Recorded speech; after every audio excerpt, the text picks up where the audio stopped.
Nailing a Fish, episode 11, part 2.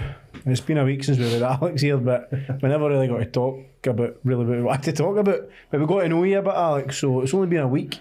What have you been up to in your week? A mad weekend. An interesting weekend. So, the first thing I want to say is I watched Lewis Wilson. He's an interesting young guy. Yeah, I hope he's as confident in reality as he appears to be, you know. Mm-hmm. So I wish him well. It was quite funny, but I want to ask that I can swap his episode 10 with my 11 because I've got a problem with odd numbers.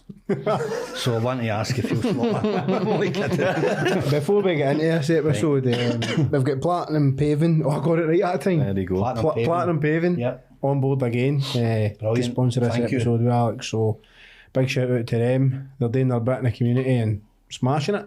I'll give them a shout out in the Spartan page. There's 40,000 odd. That's grown by the day. Did you get your page back? We got it back somehow. Very strange. They're still telling me it's been permanently deleted, but I can see it and everybody else can see it. So can we start with Spartan? Yeah. I want to know what.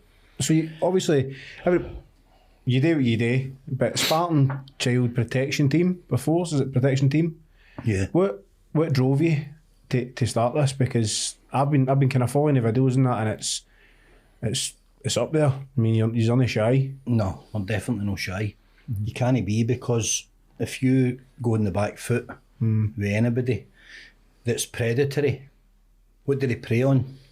They prey on weakness and vulnerabilities. Mm-hmm.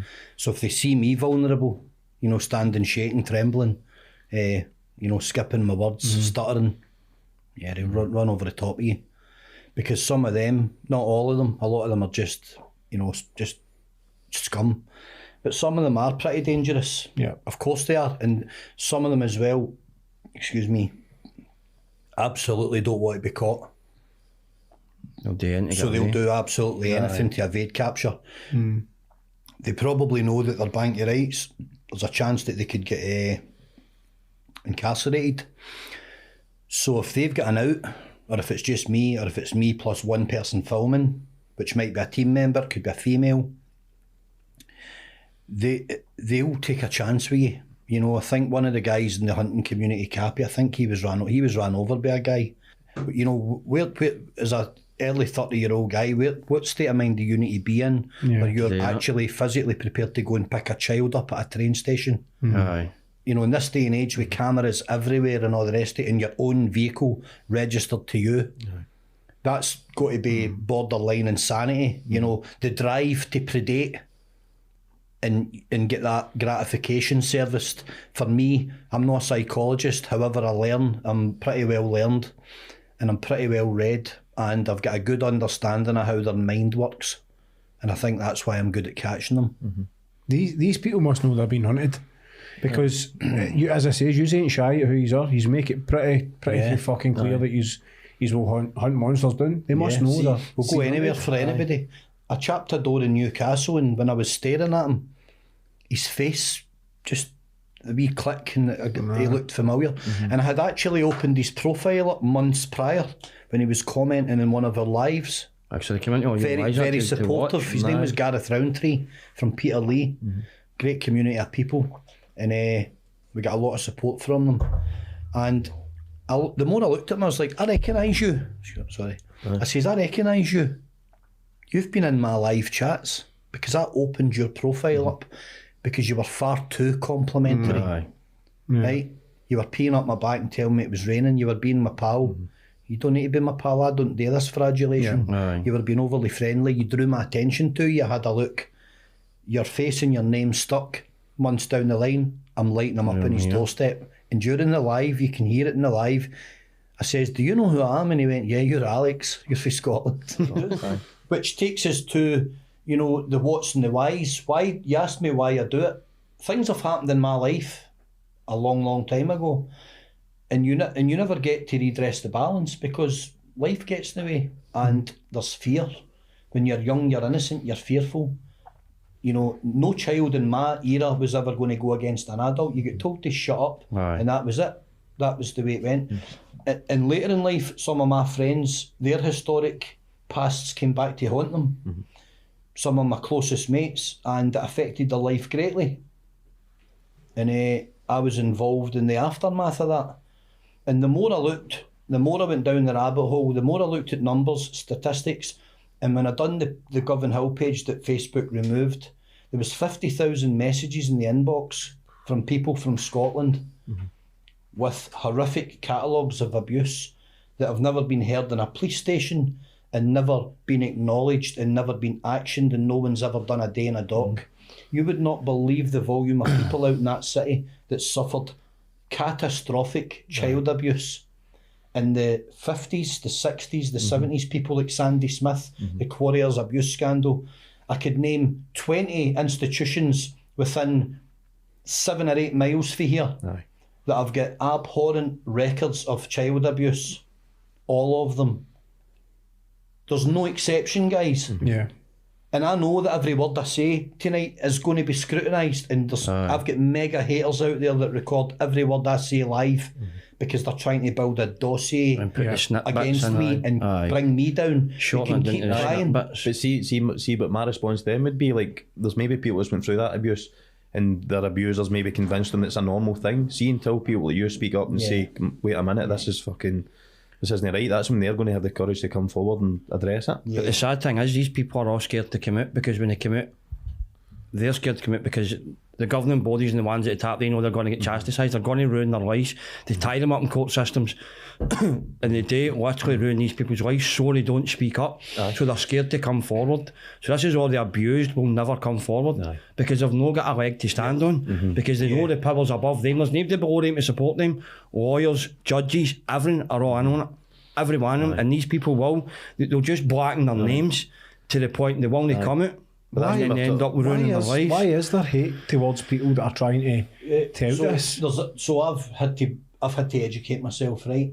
I don't watch television. I don't own a television. I'm all about reading from the right sources, and I want to educate myself so that should I ever get the opportunity to speak anywhere, Holyrood, Oxford, should I be that lucky, that I'll be ready for it. The reason being, we live in a very divisive society where the disparity in our society is astronomical. We are looked down upon, okay? By high society. We're just looked down upon. We're just an inconvenience. We're a nuisance. And that's, I don't think anyone with a brain could deny that those in authority literally, in my opinion, despise us. People like the Prime Minister and all the lords and, anyone with title, baronesses. I truly believe that they despise the working classes. You only need to look at historical events like Hillsborough and stuff when, Rupert Murdoch's media empire were printing headlines the next morning that Liverpudlians were stealing out dead people's pockets. Despicable bastards, right? Excuse my language, but I agree with that. And not one of them ever faced the wrath of a day in court or nothing. They don't ever face a judge. They get a pass. That's still an open wound in Liverpool, and it should always be. Because regardless of your political or religious views or your football affiliations or anything, in Scotland we're all Jock Tamson's bairns. We're all just brothers and sisters. Right, we're all neighbours. And see, Scottish people are no warmongers. We're living in the aftermath where our children's children will pay the deficit for the illegal invasions of Iraq and other sovereign countries, and funding Afghanistan and the tens of thousands of wounded veterans that we all know personally, and everything else. So we're paying, right? You show me one Scotsman or one Scotswoman or one English or Cornish or Welsh or anybody or Northern Irish person that decided to go and invade Iraq. Show me one member of the public. You won't find one alive that thought it was a good idea. Right? For a start, prior to the invasion, 95% of the population probably couldn't point to Iraq on a map. I've worked extensively there. They're good people. They're the poorest of the poor. They've got nothing. But I've got a strong affinity with the boys that worked for me in Iraq, and I'm in touch with them still. I only need to open my messenger up and I've got pictures of them 6 years later since I was in country, sending me pictures of their newborns and their marriages, and you know, that bond will never leave me, because it was strong, you know, it was very, very strong. And when I had to leave there, some of those boys were in tears, knowing that they'll not see me again. You know, that relationship's over. And they didn't have the tech and the phones and all the stuff, but as times went on, you know, they found me in social media and we talk, and it's brilliant, you know what I mean? And, you know, we've got the pidgin English, I speak a little bit of local, but we get by. The point of the story being that we never chose this. Us as the British people never chose to be in the predicament we're in. If we're the 5th richest or 6th richest economy on earth, right? Why is 80% of our population currently living in the breadline? Why are people destitute? Why have we got something like 15,000 food banks in the UK? And growing daily. You know, there's a few thousand just in Scotland. Nurses going to food banks. Scotland's tiny, it's 50 mile coast to coast. You know, it's a tiny little population. And I've worked in soup kitchens before it was fashionable, before everybody was doing it for selfies, and you know, I've done it all before it was a thing for celebrities to do. And why are we having to give away free food? We're in an energy crisis, we're in a food crisis. People can't afford the 2 basic commodities for life. So instead of reducing, because the infrastructure's already in place and has been for decades, they put the prices up. There's something really sadistic about that. Wages stay the same, the prices everything goes up to live. And people get to the end of a month and they're yet again, 4th week of the month, they're destitute again. But although there's you, there's me, we're talking, doesn't make a difference, because there's not enough people in George Square in Holyrood. There's not enough people, you know, walking in Westminster. You need millions of people to make a noise. Stand up for us. Everybody chips in on my stuff, and they say, "Good on you, Alex." And I say, "Without insulting you, what have you done?" Well, I support you by liking my comments on social media. What's your take on these people? Why do you think people don't do it? Why do you think people don't stand up and go for it? In this country, we're governed by convenience. I'll talk quickly about land grabs, land like conglomerates, right? You go to any drive-in place anywhere in Scotland and you'll see the B&M, the Burger King, the KFC, the McDonald's, this, that, the next thing, right? All of these same names on every single land grab. That's because the companies that umbrella them, the holding companies, they own all of them, right? It's all the same owners at the very top of the tree. BlackRock. And how do they get all those companies to agree to neighbour one another on a site and share the pie equally? Because they own them at the top. Correct, because they just buy the planning permission. You go along to Glasgow Harbour just now, you'll see a Burger King that was built on a postage stamp of grass. And one of the worst, it's probably the worst junction in the West End of Glasgow. That would not pass any planning board that I know, that I've ever had experience with. Not in a month of Sundays would it, but it did, and it's right there. And it's now created even worse blind spots, but it's there. South Street. Exactly, because they're greasing the palms. And it's always been the way, and that's the way that these land conglomerates get what they get. That's why the guy in the street, the coffee shop owner, the independent entrepreneur that's put their life savings into a project, they're up against it from day one.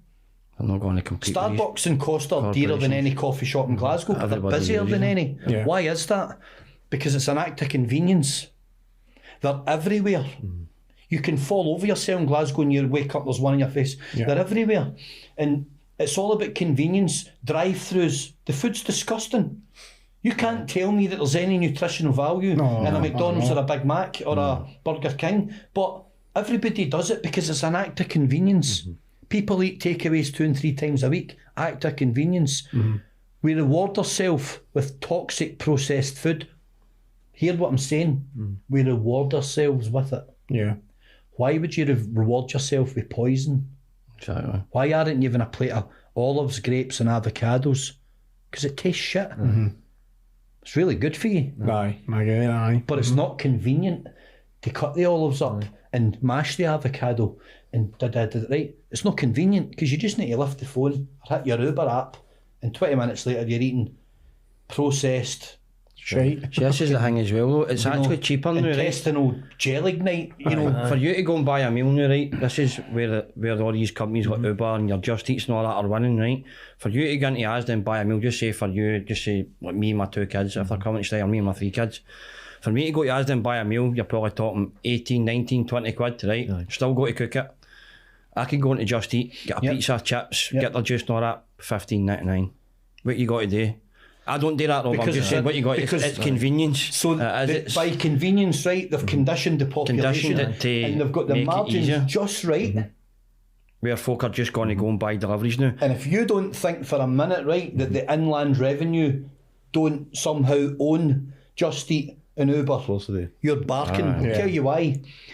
One of the very last industries to be targeted by the inland revenue were fast food chains, kebab shops. Some of them can do 20, 30k a week, right? Good ones. Pizza joints can do 40, 50k a week if they're in the right location quite easily. There's a well-known one in the city centre that does about 120k a week. Jeez, well. You know what? Because I know the guy that runs it. And I'm not mentioning it. we don't like that. Sorry, mate. But see what you are saying, like, he'll laugh. See, I mean, we've all went on diets and stuff. See, you get into a supermarket. Right. But that's, everything's now taxed at source. I wasn't laughing at you. So the app basically prints out your takings for the year. And they just need to hit the button now and it comes off at source. You see now you're saying that, where's your t-shirts? Aye, well, that's it. Aye, right. So we had an I've important got a choice flask to of tea make. here, I hope you don't mind. No, go for it. We had an important choice to make the way up, and it was either go and collect his Nail in the Fish t-shirts, which one of them was going to go to Alex as well, or go for 2 double cheeseburgers each. And we got a cheeseburgers. And I want my t-shirt before I leave here. no, listen, get your boots on. But no, what I'm saying, like, if we've all been on diets and you get in a supermarket and it costs fucking, it's dear as expensive fuck. to eat healthy. Right, so I truly believe, right, and I'm not, you know, I'm not on David Icke's page every night. I'm not buying into a lot of stuff. I work it out for myself, right, and I like puzzles, and I like to dig and put the pieces together. So I truly absolutely believe with a whole heart that they work together at the, you know, the super accountancy level. Aye. Because everything's struck by accountants. Every enterprise is orchestrated by accountants, because that's all that matters. And it's all the hedge fund investors. So they own everything at the top and it all scales down. Everything's umbrellaed under it. And they all buffer off one another in a very, very particular way. Nothing is by mistake. It's all by design. It's all by design. All by design, And it everything. funnels everything from your working life, from your monthly salary, out of your pocket, back into theirs. Aye. And your council tax, your mortgage, your car, everything comes off. Everything that's left goes back to them and you're left with nothing. So if you don't work next month again, you don't eat. Exactly. That's a design. That's what we call the system. In order to break the system, firstly, you need to despise it. And you then need to engage with an audience about it. And then you need to garner support that also grows to despise it. And then you need to bring it down and destroy it. And not just, as we spoke about, bandage it up. You've got to destroy the system and start again. It is achievable. It's absolutely achievable if people in this country would only believe in themselves. The Scottish people are great people. They're loved globally, right? They're loved because they're good people. They're honest people. The British people in general are decent people. I know there's the Scottish English thing. Most of my mates are down south, right? But that's by design again. No, that's to keep But it is us just separated, division, because the more We you're need to come divided, together. the more we're divided, right, the easier it is for them to control puppets, right? So this is why you've got your fractions, you've got your left, your right, you've got all these fractions in government where you're meant to be vote for this one, vote for that one. Our vote doesn't count. If folk think our vote counts, you're fucking wrong. None of your votes count. It's done here to divide. To say we live in a road. See the way Rome was done, right? Their Colosseums and everything with Rome and all that. That's your football stadiums, that's your rugby stadiums. That's all your fractions. The same with your religion, everything else, fractions. We all argue, we're all divided. Why? Because then we all can't come together. You've got the 1% and 90% of that split apart. We've as well been 1%. See how you're saying about the voting thing, right? I've had this with a few people where you're saying your votes don't count. Vote doesn't count. So would you tell people not to vote? I wouldn't vote. No. But people fought and died for the right. Aye, they did fight and die for it. When it meant something, meant or was something, it believed it meant So something? would you give up? Would you tell people just don't vote? Right, well, I'll Even though it's maybe not meaning nothing, but you're throwing away the whole... See, whoever gets into power, it's done by I design. know, to get in but for what a I'm reason. saying here is you're throwing away the whole I'm going to vote thing. What, your democratic right? So Aye, you think you live in a democracy? No, so what I'm saying... You definitely don't. You live in a No, this dictatorship. isn't what I'm saying. What I'm saying is, would you tell somebody not to go and vote? No, because they've all got their Scrap own the mind. vote. They've all got their own minds. Aye. I'll give you my bit, right, my tuppence worth, and I'm going to try and convince you. No, I'm just I'm going to try and convince you why that point is skewed, right? In the last 60, 70, 80 years of voting, look at the trend of this country. It's went like that. And it's never even... Nothing's got better. We've got no output, we've I got agree no with that. export, we've got no nothing. We've got very little these days to be proud of, but we've always voted. Yeah. Right. Aye, so that's what I'm saying. So shouldn't the graph go that way? Shouldn't life now be amazing if we were getting correctly represented by Parliament, by consecutive ministers and Prime Ministers and MPs? Shouldn't life be amazing? Shouldn't all our kids have funding in place from oil, from exploration, from whiskey, from everything, from the motor trade industry, from farming, from agriculture? Their money's all shipped out. Scottish, I'm only talking about Scotland here. You go anywhere in the world, you'll find Scottish engineering. Yeah. Okay. Aye. Some of the smartest people on earth came for this small bit of land. And now we produce nothing. We ship plastic paper cups in from China en masse because we can't even do that properly. Right? We don't even make like historic stuff like Shanks toilets. It's all gone. No, it's all manufactured Sheffield for China. Steel, everything's gone. Everything that was made for Tata, your country. our steel is all owned by China, Yeah. regardless of what anybody tells you. Our forestry, every tree you see in Scotland's literally already owned by China. Aye. And they can fell it in Scotland, mill it, put it in a ship, take it to China, mill it and sail it back to Scotland and sell it cheaper than they can do it in Scotland, apparently. That's why there's no mills anymore. Aye. So somewhere everything got turned in its head. So if you're thinking about is it worthwhile voting, the graph still goes down the way. So clearly, no, it's not been worth voting because we've never got anywhere. We're still in the starting blocks. We've got a deficit that's going to take hundreds of years to pay off. We'll never be able to pay it off. We've got no gold because Gordon Brown gave it away. We're no gold backed. It's a fiat currency we're in. We're currently governed by a man who's a billionaire who will never understand poverty, Yeah. who will never understand what it is to go and stand and worry about your shopping bill because you've only got 60 quid in And your he's bank. never voted in either. do you know He what I doesn't know think? how to put fuel in a car. Do you know what I he think? doesn't know the price of a pint of milk. Aye. Yeah. I think I get He's what a you were billionaire. saying. Aye. I think because I think if you're not voting, I think that needs to be partnered with some sort of reaction to just not engage in the system and just sit there and do nothing. That's I think right. that's the big Let me- Let me reword what I'm Stand trying to say is, so Right, keep ganging up on them, boys. So tell no, all right. Listen, so tell people not to vote. Right, sound. Don't go and vote. Collapse the system. Would you, Collapse the system. Collapse the system. Aye. I know, but so what do you tell people? What do you do instead? Right, it comes. Well, stand it up comes for your to. rights. It comes to. Is your life Wait, comfortable? yeah, Wait a minute, here's wait a another minute. point It comes to then. an election. What do we do? Do we just fucking pie it off? I want to know the answer. Right, so Sunak's unelected. Nobody wanted He's him in. unelected. I know Nobody this. voted him in. And he's a billionaire. So what's the point of voting if an unelected billionaire is telling the working classes how to live And passing all the thinking billions up on his pals? more ways to monetise, more ways to get every single last halfpenny out of your bank account back into their bank account? ULEZ, stealth tax, parking fines, speeding fines, ANPR, average speed cameras. You cannot move in this LEZ country zones. without being monetised. You can't get in a car without being monetised. You can't walk a street without being monetised. We are the most surveilled country on earth. The UK has I agree become with the that. most surveilled country on earth. For any of the viewers that don't know what surveilled means, cameras, Yes. But here's one for his monetised electric cameras, motors. ANPR. Why? Why? Just want to take the Why last do they of the want to people. crush us so much? What have we done that's that wrong? Who are we? We're no bad people. Aye. But they want to crush us and leave us financially destitute. That we're relying on the government. They want Relying us on relying on them. They want you on. Why? They want you on a social credit system where they already control us to no extent. We've not got free speech. If you think we've got fucking free speech in this country right now, chance. we've got none. It's gone. And you also gone don't have human years. rights. That human Yeah, rights, human rights is gone and all that. Charade. As soon as they came in and we went to Europe and we've come back to our own hangway, we've got no human rights left in there. They're doing so much shit behind the scenes, and then you get smoke screens. Things will start happening in the world, or start happening in the country, because it all happens behind the scenes. So their minds is constructed to something else. Well, they're behind the scenes changing rules and regulations, slipping them in under the fucking door before any country even knows about it. A petition comes out.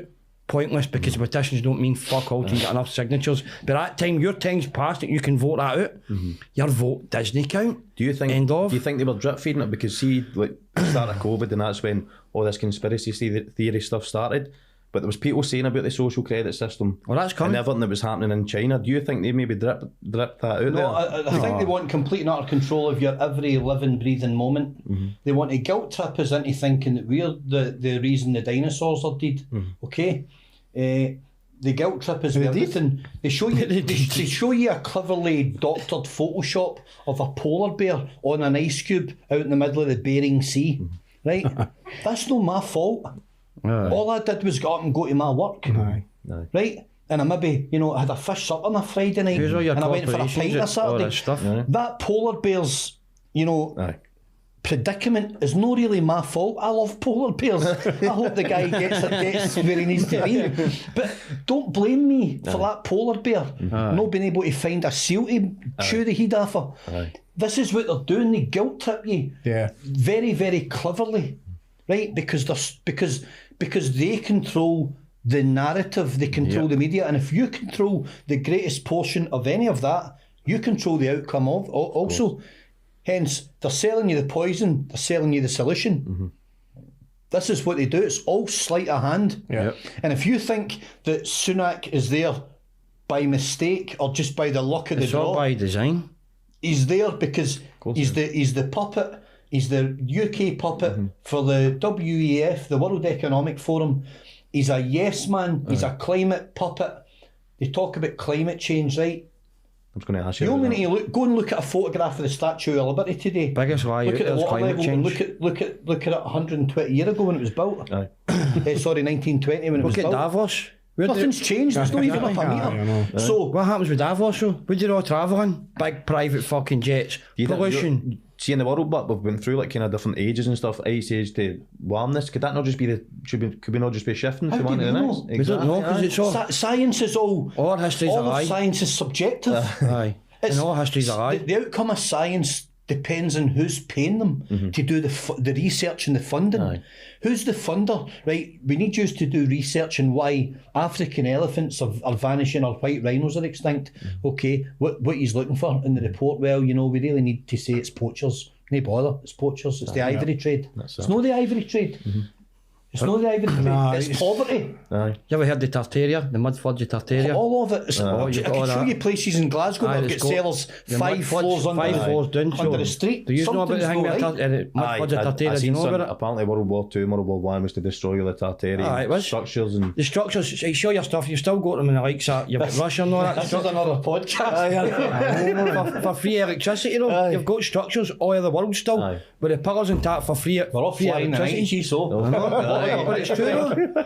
And then you the likes of The likes of Nikola Tesla coming out. Yeah. Why do you never hear about this guy? Why is he never taught about in schools? See all the stuff we use to this day, your remote controls, all your stuff, your Bluetooth and all that, that was all his design. Why do we not get taught about him in school? Because real education would give you a strength that Yes, they can't control. exactly. Indoctrination gives you a weakness that they can control. All history's a lie. It's all done by design, constructed to keep us under control. Our That's kids what it today is. are getting the same education syllabus as I was getting 40 years ago. It didn't work for me. It's not You going to can't work put for 30 them. young guys in a classroom and expect them all to be interested or to be artists or anything. I spoke about this with Danny Christie on his podcast, and I said, right, education, I've got a major problem with it because it's fundamentally very flawed, right? So you take a classroom, 40 pupils, and you put them in art, and you need a credit, you get a 1 to get whatever it is, Yeah. an A. Right, you're born an artist. Are you telling me that you can train everybody to be, An artist. Van Gogh? Aye. You can't, because it's a gift. The same as sprinting's a gift. The same as being a good football player's a gift, or a good boxer. Right? It's a gift. So how can you put 40 people in art or expect 40 people to get 1s at chemistry? Yeah. Aye. It doesn't work. So fundamentally it's flawed, because I was terrible at art, but my mate was fantastic. So he got a 1, I got an E or something. Which was like the other end of the spectrum, right? The dunce end. So, because I was up against it, I couldn't draw. I couldn't even draw a square to save myself. So that means it's flawed. That means he's got an unfair advantage. Now, you take let's say a doctor, 5 to 7 years training, right? Or you take anybody really. Some amazing doctors out there. Let's take anybody and say you do 5 or 7 years at uni. The people that get the top grades are the ones with the best memory. What is education? It's the memorisation and the regurgitation Textbooks. of already printed text. Yeah. So if you can memorise the textbook and you've got a better memory than me, then fundamentally you're going to score better. But physically in the real world, I might be 10 times better a guy than you. I know what I've achieved with my 2 hands in life. Yeah. Makes sense. But the education system's completely flawed, because all it is regurgitated information. And it's the people with the best memory that get the best results. Aye. But they're not the best people in life to be taking things forward. No. So it's a system that's still just sitting as it was all these decades later, and it's still fundamentally flawed. And it's not changed. And all these young people now, we've got crypto, we've got trading, we've got property.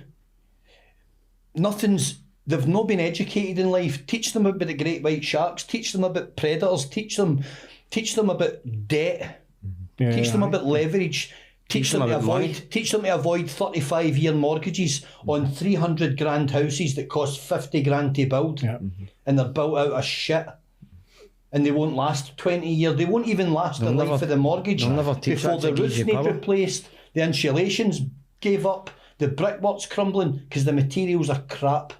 You only need to look at some of the crap persimmon companies that are throwing up. How quickly go up as well says it all, doesn't it? And they're getting away with it, and there's no recourse back. Yeah. The 10-year guarantees are not worth the paper they're written in. Teach children to avoid 30 and 40-year mortgages. That is a noose. It's a financial noose that's only all that's got to happen is that they slip into unemployment or their company folds. So I know a guy that paid a mortgage for 27 years, 140, 150k house. He owned 11 grand on it. He got paid off 2 years before the end of his mortgage. Bank repossessed his house. Fuck's sake. Well, that left Never missed a payment in 27 years. But you never own it. The bank, you never own it. The banker should be in jail. And see when you do pay it off. So I paid off the mortgage. I had a business, sunk a company, did this, did that. Do what businesses do. You move things about. They come at you. You owe us this money. No, I don't. That company's bump. And then they'll say, right, we're going to pursue your house because you've got an asset. They've still got because the British public, that was just an example, by the way. I wouldn't let that happen to me. But it's very easy to happen. It happens to thousands of people because they don't understand the difference from having no mortgage and owning the house to putting your assets into a trust that can't be touched, which all the toffs get to do. But the public are no educated like toffs are. Yeah. You don't get that specialist financial education that they do and the Mearns and the Jewish schools and all the rest of it, they're educated about money. They're educated how to get it, but more importantly, they're educated in how to hold on to it through life. It's generational money. It's inherited money. They don't want to lose that status of not having money, so it's passed down. They'll do anything to keep it. So they come up with creative financing, creative protection, anything at all to stop their inheritance being taken from them, like the general public do, will bankrupt you. Bankruptcy's fraudulent. Yeah. 40-year mortgages are fraudulent. Lending money to anybody for 40 years is fraudulent. That's money lending in its rawest form. You are on the drip for life. Like you used to be in a housing scheme when the guy free up did a bit of money lending on a Friday, folk want their wages, whatever. Right? All that is corporate money lending. You're on the drip for life and you're never getting off the drip. And then they very intricately come to you again and offer you a bigger mortgage. I remember being out in Nigeria years ago on reasonable money for a 26, 27-year-old guy, 28, and being offered a 700k mortgage for a farmhouse in Eaglesham on my earnings, and it was in Santander in Glasgow, and I looked at the guy and I said, are you off your nut? I says, I'm an absolute lunatic. I'm in the pub 6 days a week. You want to give me 700? Give me it. I'll sign for that. I should have signed for it. And I should have bumped it. What's the worst it can do? Bankruptcy. Bankruptcy. It doesn't mean anything. Exactly. If you understand it, it doesn't mean anything. It's insolvency. It's just all legalese and it's fancy speak, and the majority of the public That's why don't it's get called it. spelling, but in it, words are spells. With English language, it's sort of do with Warlocks, witches, and I know you probably think that's Everybody wants to own a house, don't they? Aye, they all want to own a house. Bricks, The last thing in the world today I would want to do is own a house. That's it. Because you never own it. The bank will always Honestly, have you I been wouldn't want to. Same with owning cars and everything else as well. You never own them. Because then they can take it off you. Exactly. That's why we're all programmed, but because you're brought up to You're see programmed. the perfect family on the TV, whatever, grow up, get your mortgage and all that. It's on This is school, where I isn't try it? and teach my kids. I try and teach my kids to not make the same mistakes I've made, to go and have their life, and I make sure they're not making what I've made. Because I learned off my mum and dad because they didn't know any better. I know better. But I know nobody's the mum and systems dad are in. do know better. Aye, a lot because of they're them never don't. taught it. I know better now how the systems and all that work now because I've started looking into it, seeing how the world's gone, how bad it is. I try and teach my kids completely different from the way I was taught, and it's not my mum and dad's fault because they're stuck in a society where all this is happening that they don't know that. Even back then it was bad. Do you know what I mean? There was me, my 3 sisters, everyone else. You're living in toast and beans, right? Even back then. Do you know what I mean? Because my dad was out working 24/7, 3 and 4 jobs. I barely seen my dad. What's the worst know what I advice mean? you ever got? Work hard till you get yourself a house and fucking buy a house and all this shit. Worst stuff advice like I that. ever got was stick in at school. Aye, stick in at school. Seriously? I That's the fucking worst hated ad- school. I've you know. never been asked for an exam or a paperwork, or I've never been asked for a CV. I've worked all the world. Aye. Aye. Even if you did, you just talk shit on it, don't you? You say You that. can say anything. Go to LinkedIn. LinkedIn's full of liars. Aye. I know a lot of the people from the oil industry, and they've all got all these American doctorates and degrees, and it's all bullshit. shit. $80 a pop. It's all lies. They've never been to America. If the oil companies just did passport checks, they'd be like, mate, you're fibbing. So, stick in at school.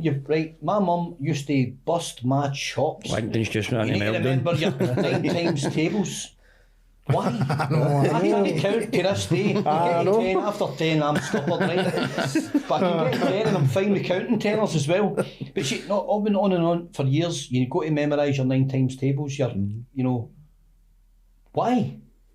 Why? And then she would guilt trip me by doing it while dusting the house and hoovering and reciting them and making me feel bad. So I got a complex because I can't do maths. Yeah. Haunted me my whole life, which created an even bigger problem because I developed this mindset where I've got a problem with numbers. They look like shapes to me. I just don't get numbers. Aye. Right? But financially, I've done all right many times over in my life. So did I need the tables? No, I didn't. Did I need the schooling? No, I didn't. Because I don't have any school exams. Because I didn't. I was the first guy out that year. I was gone. Because I had an entrepreneurial brain. I wanted physical cash in my hand.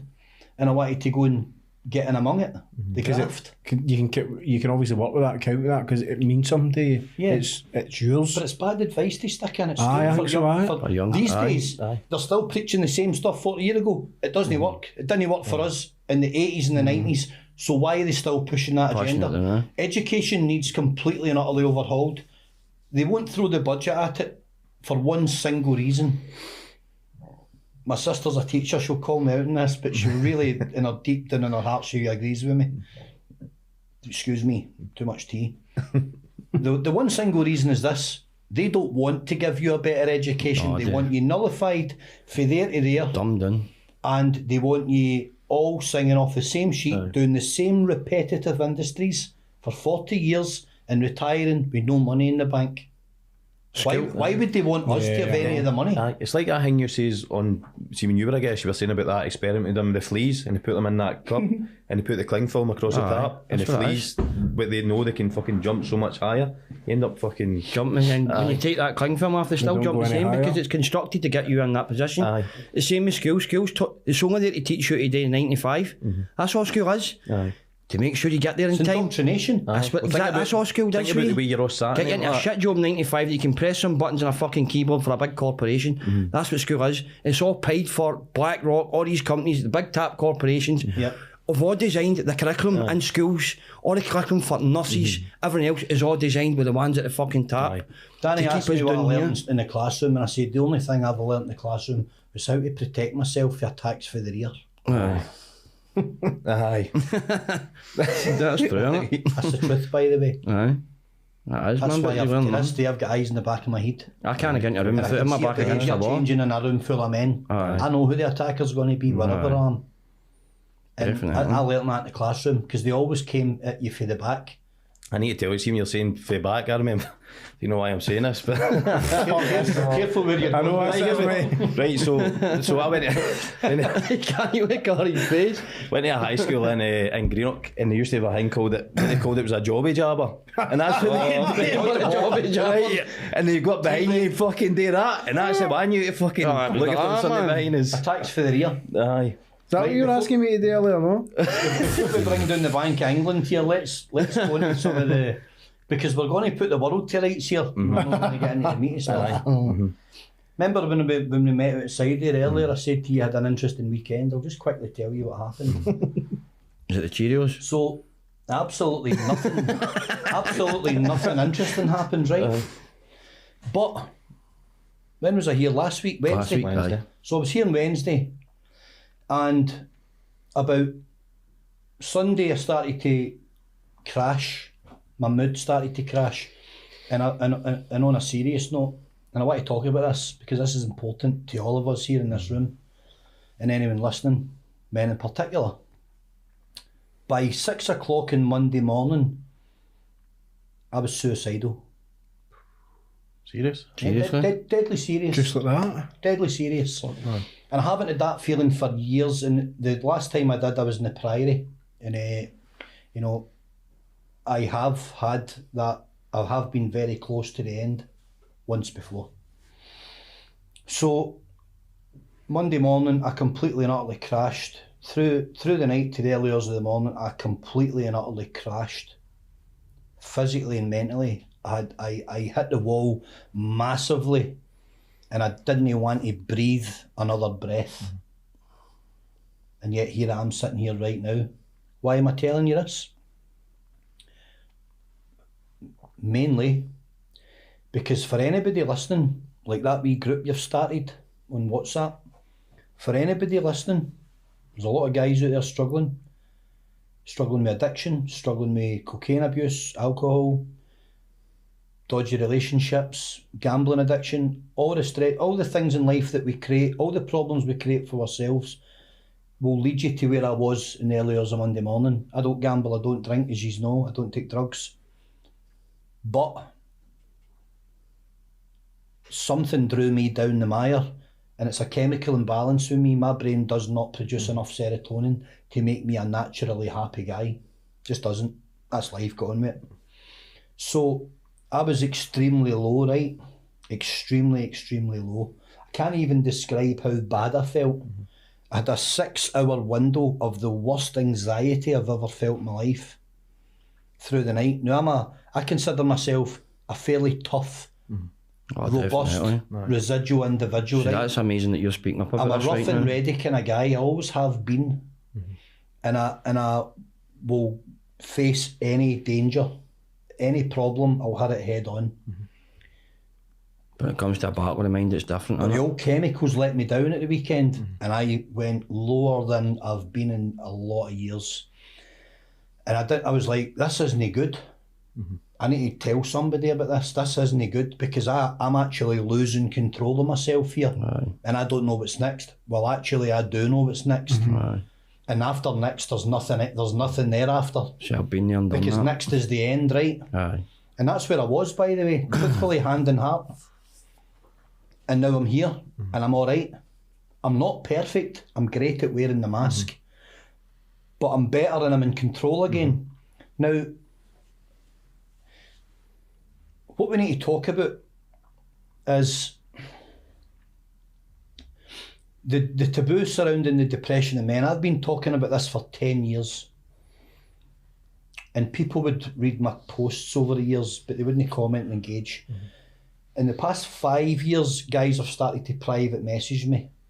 Some really tough guys that I know, of ex-military, and say, Al, all the English boys call me Al.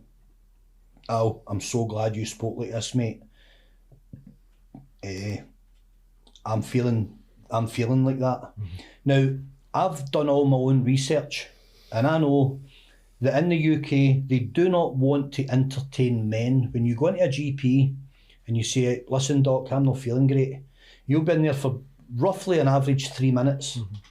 And over the table will come to you boxes of citalopram, sertraline, quetiapine, All comes with a leaflet. any one of the major serotonin inhibitors, right, that will nullify your mood and make you floaty. And what happens is you become numb in all your emotional Emotion regions, disappears. your dopamines, your serotonins, everything goes out of sync, right? Because they nullify you from the top of the head to the soles of the feet. Now, we've got a major problem in the UK just now with men that are having to medicate on serotonin inhibitors. Young guys as well. The age is falling all the time. And that's deeply worrying to me, because I know the scale of the dispensation of it, right? It's dispensed like Smarties. Why? Big Pharma. The GPs are the sales reps. Yep. They are absolutely the sales reps to get you on the script and keep you on it. I can verify all this with fact. I've been in their houses. I've went and met people that have reached out to me. Good guys all over Scotland, right? One guy I'm going to mention, Big John McGurk for Ayrshire, invited me down to his house, him and his missus. A big, hard as nails Ayrshireman, right? Big tough guy, mixed martial artist. He's a tough boy. He's been on a 20-year script. He won't mind me talking about this because we aired it publicly. We did a live, get great interaction. And then he goes one day and he's like, this isn't working. 20 year, same medication. Turns out he was in the wrong stuff. There's 10,000 John McGurks floating around. There's probably 100,000. I probably know 10,000. You wouldn't believe it. I was You wondering. wouldn't believe the inboxing I getting. And what it comes down to is that my chemicals get out of sync now and again because I've got low testosterone. Because I've done the blood markers. I've had my bloods done. Now, 95%, 98% of the men that watch this All get low podcast testosterone. won't have a clue what we're talking about, right? Aye. But categorically, when you go into a GP's office, guys, if you're listening, please listen to me. Demand a full spectrum testosterone blood test. Demand it. That is your right as a taxpayer in this country. That's your right to good health, right? Demand it. They're going to do everything in the book to convince you that your testosterone's fine because they're reading off a script. And I don't say this lightly because this could be the difference between you Saving living somebody's and life. dying. And I'll only speak in layman's terms. I'll only speak in black and white. I'm not going to butter this up and make it sound better than it is. This is a grim subject, but it has to be spoken about. Okay? I went to a GP years ago, and he never met me in his life, and 4 minutes later I left with 3 full boxes of potent mind-bending serotonin inhibitors. Right? And I'll bet you after 30 minutes he didn't even remember my name. Right. No follow-up, no nothing. I took them for a week and I wanted to cut my own head off. So I threw them in the bin and I educated myself on what was going on with me. That's why I've done what I've done. Testosterone makes a man a man. Estrogen makes a woman. Women readily get HRT, hormone replacement therapy. No questions asked. If you need it, there it's there. For men it's TRT, testosterone replacement therapy. But it's taboo in Scotland, in England, in the UK, in America, everybody's getting it. Aye. You know, you only need to watch the Joe Rogans, they're all advocating on it. Dana White, they're all doing it. And it's changing their lives with minuscule side effects. Yeah. The benefits far outweigh. So why are British men being declined good health? Because there's a cost code against it. And they don't want you in good health. They want you on the drip. Gentlemen, whatever I do in my life, right, if I need to face the music one day, I know I can look in the mirror and everything I've said tonight is the truth. We are being lied to. Yeah. And from every single angle, every walk of life, the British people are being lied to en masse, and our health is a very, very distant concern for those with the power to give us and guarantee us good health. That's why you can't get a GP's appointment. It's all done over a phone, and you've got a Nazi answering the phone trying to fob you off because they don't want you to get to speak to the doctor, right? You know, these people on these phones are Nazis. That's who they are. They've got no humanity. I don't want to go and speak to somebody over a phone that doesn't know anything. I go to the doctors once every 10 years, and that's a chore. The same the receptionist now is asking you what's up with you, which you never used to be allowed to do. It's nothing to do with them. It's not, but now they're trying to tell you, well, you don't need to see a doctor. I had problems with my eyes, but I'm already clued up all this now, so I went to... Because you've educated yourself. So what I went to the opticians first. The opticians had a look at my eyes, gave me a cream didn't work. Phoned the receptionist. Oh, you can't see the doctor, you've got to go to the optician. I went, you've not asked me the question yet. I've been to the optician. She stuttered. All right, I said, so I've been to the optician, now I need to go to the next stage. I need the doctor. My eye, I've got pain in the back of my eye now. All right. I said, so I need an appointment. Still trying to fob me off. I said, I need one of the day, it's an emergency. And the minute you say that, they've got a duty of care to get you to see a doctor. All right, can you be in here for 12 o'clock a day to try and make the time as low as possible, thinking you're at work? No bother. All right, or you can make 12 o'clock. I can make 12 o'clock a day. All right, we'll put you in for that. What's your name? What's your buff? And do you believe that's... Do you believe that all that happened and it's happening to everybody? Because all you read about... But do you believe it's because it's the slow privatisation?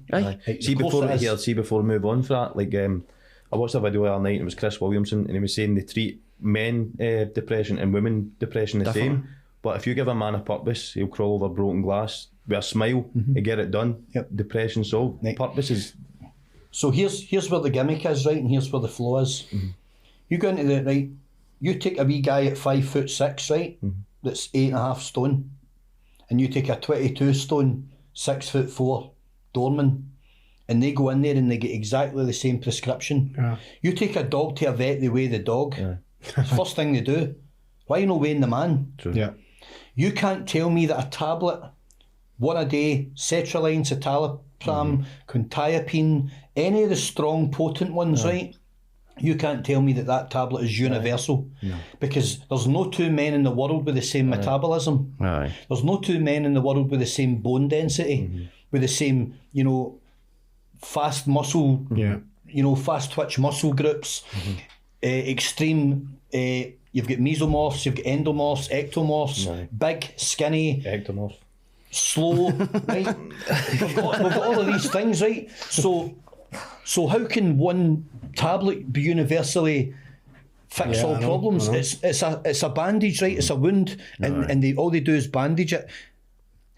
You'll never convince me in 10 lifetimes that they don't want you on that script. They don't care about what you're telling them. Just the same, guys, as if when veterans go in, I've done highly kinetic tours in Afghanistan, Herrick 5, right? The real nasty ones where there was obliteration, right? You know, we all know somebody that's been blown up. We all know somebody that's been traumatised beyond what any human should be. Aye. In the name of a fraud. And they go for help, right? And they need help. And they don't get it. They get that. They get the boxes slid over the table. Yeah. Right? But they're just bandaging the problem, and we're going to bandage it for decades, because the aftermath of Afghanistan is that we've now got 30 or 40 years of extreme mental health problem. Suicide, Alcoholism, drug addiction, benzodiazepine dependencies, all of the drugs that are easily obtainable. Three of the most potently abused drugs in the UK scene just now are tramadol, gabapentin and pregabalin. They're in the jail system. Guys are going in straight. They're coming out with addictions and dependencies. Benzodiazepines are out of control. They're so easily obtainable. Everybody that's got any type of chronic illness that gets a script can sell their script every week for 200 quid. Aye. I've seen it happen. All the street addicts in Glasgow are all set buying and selling scripts. Big Pharma know this. Scottish Government are supplementing it. Tell me that is not a jigsaw and that they're all in it together and they're just doing that. They're just moving the money. They're right? just the drug dealers same in way. white coats. Drug dealers in white coats. That's You've what got they are. men in their 60s that have been on methadone for 35 years. They were caught up in it in the 70s and the 80s when it blew up in the 80s. 35, 40 year on meth programmes. That is a feeding programme, subsidised by the Scottish Government. They've never had a day's rehab or a day's counselling in their lives, but every day at 3 o'clock they get that syrup, right? Aye. And it's a feeding programme. But then they're scoring anyway, because they're literally, it does nothing to them. They're so used to it being in their system. It's now part of their genetics. It's just another money laundering exercise. And when you look at the companies like GlaxoSmithKline and, you know, all of the big major players in pharmaceuticals, they don't make hundreds of millions, they make hundreds of trillions. Aye. Do you know what the medical sign is? This is one for you. You'll know what the medical sign is. What's the medical sign? Do you know what the medical sign is? Snake, aye, but what does the bathroom at hood? Is it DNA or something? What does the bathroom at hood? The devil system? An apple? No. That's the sign. Before we get into this, That's the sign of the devil in the just bathroom. dawned on me, right? So just listening to you. That's your Alex. medical system, the devil. Before we get into that, this literally has just fucking clicked in my head just listening to you talking to you, right? Was it 2 years ago I got diagnosed with PTSD? Do you know I haven't actually sat down with anybody face to face? It's all been Zoom. I got this diagnosis on a Zoom call. Every bit of treatment I've had, Zoom call. I've never actually... No human interaction. Why? None, Because you're an inconvenience to them. Just dawned on me there that when we were talking about over the There's phone. no human interaction as well. It's I'll all give you a about- couple of examples, right? A major flaws in the system. Major flaws in the system. You take a soldier, right, that's done the business, that's been right at the, you know, the coalface, I call it. SAS, SBS, Pathfinders, Recce Troop, any of the army, you know, Recce, any of the guys that have been right in the mix, anybody, snipers, sharpshooters, whatever. They're combustible, right? They're combustible individuals that leave the service and come in Civvy Street. They're expected to just blend in. They're highly trained. They're, you know, acutely aware of everything round about them. wired. Bang a door, they're like that. Aye, they're You know? wired. So they are wired differently. You know, I still respond to certain things all these years later. I do respond in a very specific way. I respond in a very, very specific way. If you invade my personal space, you know, quite rapidly, unannounced, I'm going to respond in a specific way. I'm going to ask you very quickly, you know, what you want. It won't be like what you want. It'll be a little bit sharp, but it's a response because you're built that way. Yeah. So they go into a GP and they say, "Listen, you know, I've got some shit going on." And as you said, it'll be the phone, it'll be this, it'll be that, it'll be one appointment, no follow-up. I actually got lucky enough to get an appointment with an Irish lady. I was lucky to get who an was appointment. incredible.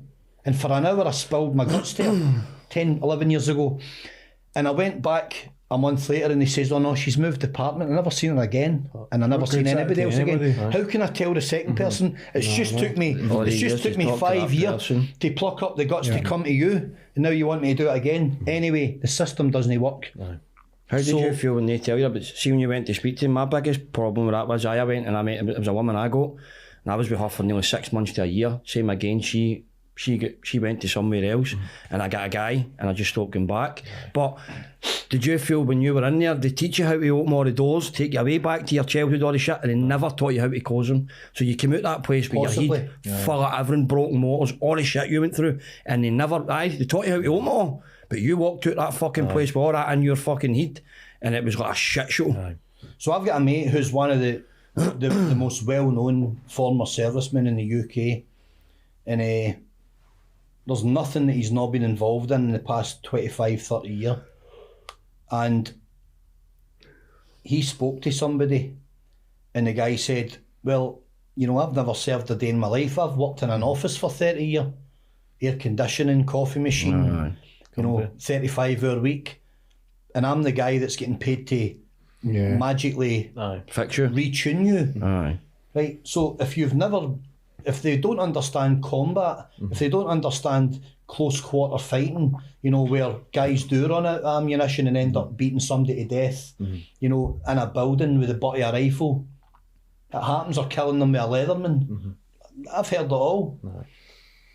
You know, that you don't do that 1 month and then go home and leave and, you know, go for walks in the park with your missus and sit and have your pub lunches and everything's normal. Unless you've got psychopathic tendencies. We're only human beings. We're all only human beings. You know, I seen something years ago. It was a crash, and I was the first person at it. And it was a young girl who was decapitated in the vehicle, and I had to phone it in. And the person on the phone knew who it was. She was for the police. They knew who it was. I was talking about that a couple of weeks ago, funnily enough. So, you know, you don't forget these things. And a lot of people go through life having not seen trauma. They don't see any trauma. They don't understand it. They go to their work, they walk home, they get into the same shop, they know the same shopkeeper, they go through life. And that's absolutely fantastic. I salute people like that. But then when trauma hits them one day, when they walk into a stabbing or a car crash, they've had no preparation for it. You know, I'm quite I wouldn't say happy is the word, but I'm probably content with the fact that I've had exposure to all sorts of nastiness, because nothing really shocks me now. Being attacked, you know, anything like that doesn't really faze me. It doesn't really get my heart beat up. It just doesn't, which is maybe not a good thing. Do you know what I want to, sorry for cutting you off, but just I want to take it back, because I feel as if we just kind of skipped past that. Also, what you were saying, what happened last Sunday. Yeah. Just want to say like a massive thank you for telling that, because obviously Absolutely. That was major. People see you as a pillar of strength. To see somebody like you, For somebody like you to speak up about that's I've amazing. got a question to go with that as well. Obviously, we kind of followed on that about Big Pharma and the drugs don't work and whatever. Fuck, I sound like a Verve, don't I? But what is the answer? How do young men combat that? So we need that you know, this was I had so much to talk about tonight with the stuff that we do, right? That's just a massive subject. I will finish on something shortly. Let's give this 10 minutes. So if you're a guy listening to the podcast, I'm sitting here surrounded by guys I don't know. They've contacted me months ago and invited me here, and I'm extremely grateful for it. I'm grateful for any opportunity to speak and be heard. I am confident, and I'm confident in myself, but I wasn't always this version of myself. I've been on this journey a lot of years. I've been speaking openly for a lot of years about men's health, right? And now you're on a journey, Stephen. You've started speaking out about it, so I respect you for that. I don't need to know you to respect you for doing it. Because you get the bullets fired at you, you get the hate, you get the slander, you get the dickheads that are still on the coke ride going, who do you think you are? Yeah. It doesn't matter who I think I am. I know who I am. Exactly. I'm not trying to project anything on anybody. Aye. I could go out there tonight and some 9-stone addict could stab me in the back for my wallet and my life ceases. You know, or I might live till I'm 90. Either way, I can look in the mirror and I say, when I get up every day, I give a good account of myself. If I can help one guy not put his head in a noose, that's the brass tacks of what we're talking about tonight. That is 100%. Low testosterone can be created so many ways. So our food's Low created esteem, or not? bad diet. Oh, our food's created. If you dabble in steroids in your early 20s, like we all did in the services, I certainly did. I've got no shame in admitting I've taken steroids long ago. It upsets the equilibrium of your body. And back then we didn't have the education of PCT courses and how to kickstart the balls, making testosterone again. And if your body's not naturally producing, you will have naturally low self-esteem. You will have low libido. So if you're in a relationship, you can't perform because you can't get it up. Right? If no guy wants to talk about that, there's no a guy alive going to come onto Facebook and say, I'm not working. Right? I'd say it. Because I don't care what are you going to say about me? Right? I've got kids, so you know, if I get to an age where my body's not performing the way I think that it should be, I'm going to go investigating that problem, and I'm going to say, right, why in the past 3 years has my mood been shit? Why have I been a grumpy pig with everybody? Why have I not felt great? Why have I got more body fat than normal? Why am I lethargic? Why am I less athletic than I've been all my life? And why am I more prone to fill my face with absolute crap food? What's up with me? There's a really high chance that you've got low testosterone or you've got a chemical imbalance going on with you, right? And it's nothing to be afraid of. It can be corrected. And my problem with the system, and I've got a lot of problems with the system, my problem with this particular system, the medical system, is that it's completely neglectful of men. And I know how simple this problem is to fix because I speak to some of the absolute peers in this subject, UK, Europe, and globally. I speak to them. I've spoke to one of the biggest podcasters on planet Earth at length about this subject, and I'm not into name dropping, but his knowledge in the subject's phenomenal because he gets the best people on his platform because he's huge. Jordan Peterson, guys like that. You've got to listen to these people. These guys are no charlatans, they're not fraudulent. They're doing this for the good of mankind. They're doing it because they want to help men. Men have been marginalised for too long, expected to be tough. I'll just go on with it. Just go to your work, just stand up and put a smile on it. If you've got a chemical imbalance or low test in your mid-30s, early 40s, you cannot perform. Scientifically, biologically, you cannot perform. You just can't. You can't fake it. You can supplement it. Viagra, all the supplements. Again, right? big pharma. You can get involved in all that, but so last year, 2 years ago, I went round. I picked 20 chemists in the Glasgow area. Folk are going to listen to this and say, "This guy's off his nut. Where does he get the time to do all this stuff?" Right, so I picked 20 chemists and I went chapping doors. And hand in heart, right? No word of a lie. I said, "Can I speak to you? I think I've got low testosterone. I can't get an erection." With a straight face, right? It's not easy to do, by the way, especially when it's like a young woman or something serving you. Luckily, I got a few old guys and they were like, hey, so I was like, can I get an erection? What can you do for me? Viagra. And the worst thing for 19 of them. 19 out of 20 Viagra. Or sildenafil citrate, whatever it is, Cialis. I went, no, I don't want to take that. Don't want to take Viagra. What else can you do for me? Nothing. Well, there is. You could ask me if I've had my blood work done. I'm a member of the public and I know what you should be asking me. I know what you should be asking me, but you're not. You're trying to sell me a product at 60 quid a box. What's your markup on that? 40, 50, 60%? 19 out of 20, no word of a lie. I think I've still got the notes in that phone, and I'm going to name the chemist. Houlihan's in Nits Hill. Big Asian boy. Goes to the wee side counter. I'm like, you alright, big man? He's like, aye, how you doing? I recognise you from somewhere. He's like, I don't know. He's like, you're on social media. I says, that's right. Aye, fair play to you. What can I do for you? I says, can I get a... He's like, all right, no bother. I said, so, can you give me any advice? Because I'm looking about for leaflets or information, because I'm a man and I've got a problem. He says, do you know something now that you mention it? I've not got any information like that.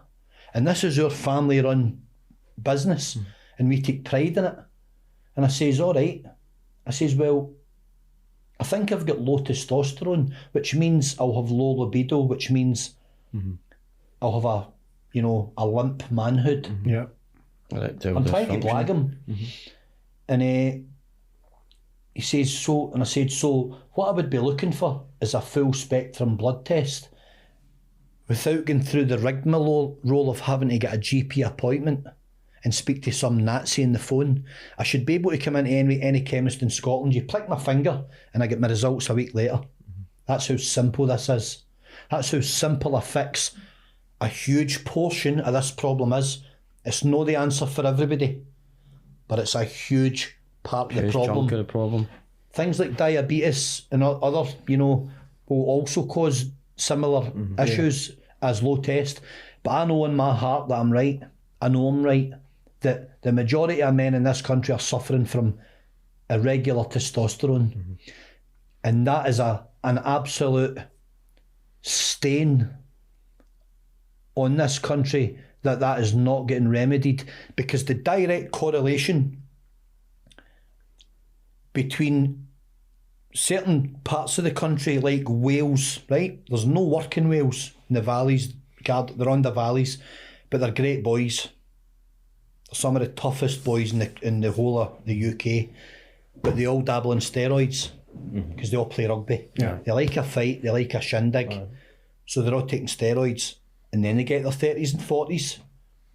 Now they're all killing themselves, and they're some of the finest men you'll find down there, right? They're built differently in the valleys, they're just tough boys, but they're tragically taking their lives en masse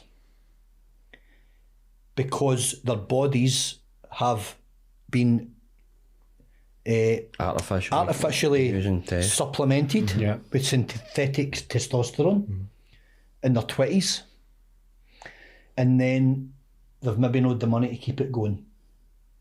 They're not getting the blood work done, so they don't really know the problem. So what's the first thing they do to perk their mood up? Drink next day. Aye.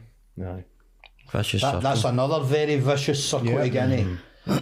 Now the guy with the low esteem is a ticking time bomb because he's angry, because he doesn't understand what his body's doing. His brain and his body are not the same machine. There's a bit of a misfire there. It is all the same machine. It all has to be running in cycle. If this isn't working properly, that's out of sync. If that's out of sync, this definitely can't work properly. And if you don't understand the basic physiology of your own body, then I hate to call everybody it, but you are ignorant to yourself.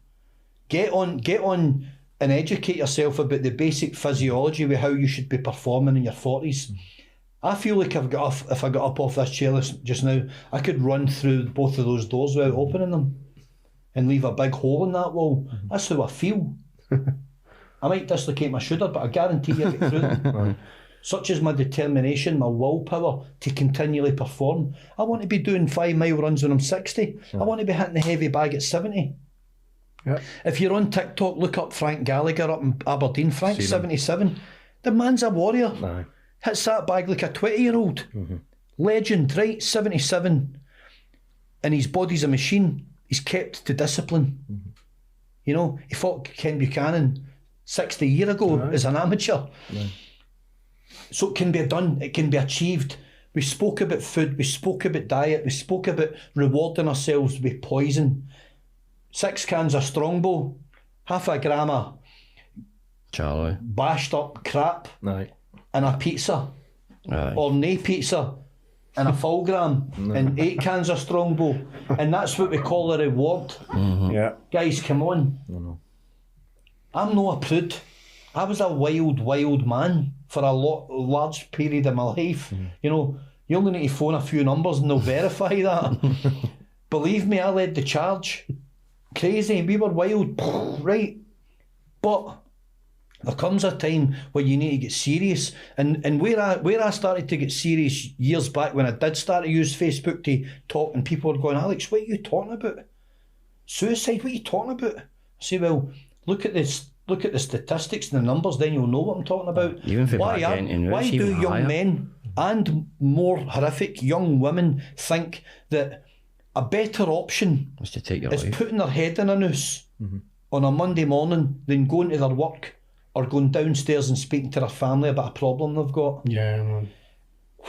Where did we get it so wrong as human beings, that we lost empathy and we lost the consideration and the care that we should have as sociable creatures, that we don't actually get completely offended every time a young man in a community in Glasgow ends his own life before he's 25, or worse, before he's 20. This is one thing I was wanting to ask you. Now, the group I've started, right, obviously I want to put a wee bit in the podcast about it. It's called One Journey. I came together with a few other guys, and it's basically for this what me and Alex are talking about. It's like, I've read it folk on here already right in the day, and I've done a video on the way in because he says he doesn't want to be here anymore. So basically this group is for to help people that is struggling like that, to let them know there is a way out, because I was there 4.5 years ago. Yep. I did do it. I got to that place with my PTSD and all that. I decided I can't do this anymore. I had kids and everything. What I want to reiterate people is, see, when I was leaving my pain behind, so I was gone. Everything else, my pain get left behind. My kids, my partner, my family, everything. My pain was still left with them. So what have I done to them? This is what folk have got to understand now. We get caught up in this construct of where enough's enough and I need to take my life here because I can't go on anymore. But we don't, when you're in that state, you've got to understand the pain you're leaving behind. Just passing it on. You're passing it on to your kids, you're passing it on to your parents, you're passing it on to your grandparents. So it's trying to get folk to know that, and it's not about why is this always happening to me, right? This is what one thing where I learnt massively, the power of forgiveness, forgiving yourself for feeling that way, right? Because it is a horrible way to feel. You've got to be able to forgive yourself for feeling like that. And the biggest lesson I've learnt was, it's no why is this always happening to me, right? This is a key thing in life. It's what is this teaching me? Why did this happen today? Yep. What have I learnt for this? So I've had a bad day, so I've learnt to get up, pick myself up and be fucking stronger and push on in life. We've got to set yourself instead of saying, oh, why is this always happening? Because you're bringing such a negative energy towards you. The universe has just got to keep fucking pounding you till you learn. Yep. Till you learn for your mistakes. And see, when you learn, the universe pays you back in abundance. So it's not about why is this fucking happening to me all the time. It's what the fuck has this taught me today. It's about paying it forward, isn't it? Aye, paying it forward. So this is why my page is there. This is why I put myself the way I put myself out there. Why, if I have a bad day, I put it on there. Why hide it? Right, because then folk don't see me all the time as this being happy, upbeat, positivity guy, because some days I do have a bad day. You'll get I have the my flack. dip. You'll get the flack. Aye. I see the dafties commenting, right? But overall, the feedback's legitimate and it's good, right? And see the tough guys out there, right? That are kidding on their tough guys in their communities, right? Running about, doing what they're doing, wrecking their own mentalities, wrecking their own self-esteem, wrecking their lives with reckless behaviour, Monday to Sunday on the gear. Madmen, right? Driving 50 grand motors, doing what they do, right? Being madmen. They will all eventually get to that stage where I'm come on board. Aye. Might be 10 years down the line, but they'll be like, you know what, mate? But he says I've always right. wanted to tell you something, but I respect you and I follow you. I've had guys stop me in every town and every city in this country and come up to me and say, have you got, I mean, it happened just a few days ago. I get it everywhere. I've had a guy buy me a fish supper, I've had guys buy me coffees and leave and just wave and go, that's for you, mate, cheers for what you're doing. Happened in Bearsden recently. And I appreciate it, I'm very grateful for it.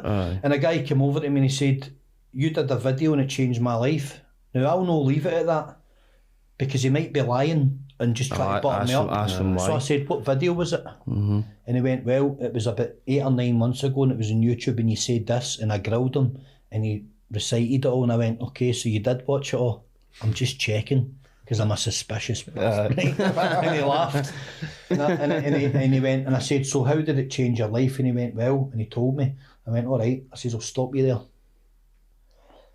I says, I didn't change your life, mate. You did. I say this all the time. I says, I just posted a video. You chose to watch it. You resonated Better with than that, you chose to action it. Aye. I also got a guy phone me one night in Glasgow Harbour, ex-army boy. I'm not going to name him. He'll watch this. And he said, Alex, will you meet me? And I said, well, it's at the height of the videos, right? I says, I can't meet you, mate. I've had multiple death threats. I've had, Osmond warnings for the police. I can't just meet random people because I don't know who you are. So I need to verify you. It's 3 o'clock in the morning. See, I'm getting all this now. This is where I need to watch. So very careful. be careful, right? Question everything and be suspicious of everything. Believe me. Well, that's I'm good. My partners, I always show her everything. She's like, look, I'm very suspicious. Well, I did verify him. I quickly got a hold of somebody, 3:30 in the morning. Do you know this boy? I serve him. The amount of focus wanting to meet me right now. So I met him. Aye. I met him at the petrol station down South Street, and we had a coffee. We walked to Clydeside city centre and get back about 5:30 in the morning, and he's like, I feel like a new man. He says, I've never heard anybody talk the way you talk. He says, I've been to every doctor, every clinic, and you've just... This is what I get all the time. I says, mate... Because we've lived it, we've experienced it. I'm just a layman. Aye, but we've experienced it. But I talk for the heart. I don't try and bullshit into with big words. Everything we go, it's got, I speak the way I speak. Yep. Slang, swear, fucking everything, and it's all coming from my heart because I've experienced, I've lived it. These doctors haven't they? So all the stuff I'm talking about, PTSD, try to take my own life, how I got to where I got to here is all truth. That's your payment. It's powerful. And the payment back is, see the comments I get daily, messages I get daily. Folk contact me wanting to meet me because I've changed their lives and things like that. But I know where he's come from, it's a very, very dangerous and shaky nail to go down because I've got so many who want to meet me, and it's like... And you're going to... Unfortunately, regardless of what I say to you just now, right, you're going to do it anyway, right? Because you've got the drive. I'm so powerful, and this is where you're not going to be able to help everybody. I can tell you that straight and looking in the eye, right? Do you know why? Because I tried to help everybody. And it ends up ruining you. I'll show you a picture before I leave of me 2 stone later, 2 mile down there, right? I took a picture of myself with open wounds all over my body after something happened to me. And I was 2 stone later and I was ill, right? And because I tried to solve so much so quickly. And when you've got thousands of messages coming in every 3 or 4 hours, thousands of messages, you can't possibly fix that when you don't have a team of 30 people behind you. And I had myself and nobody else. So it's impossible. This is where because I was getting too much, and this is what this group's all about as You're going to end up unwell. And I'll say that to you right now. It did start taking as a mate, I know for a fact that you're going to end up dipping before you come up the way again. Do you know why? I don't need to know you to know that you're just built in a similar way where you genuinely, legitimately want to help people, right? And it will make you unwell. That's part and parcel of what you're dipping your toes into. I'm telling you that for experience. I've already had that. And there's no way to avoid it. The crash will come. I've had the crash, remember? And you'll feel, some days you'll feel so fulfilled and invigorated, but by 8 o'clock at night, you're sitting like this, right? Because he's going again, I'm ticking again, the way I want to go. Because you read one thing, and an hour later, some other guys message you with something even more horrific, and even more horrific.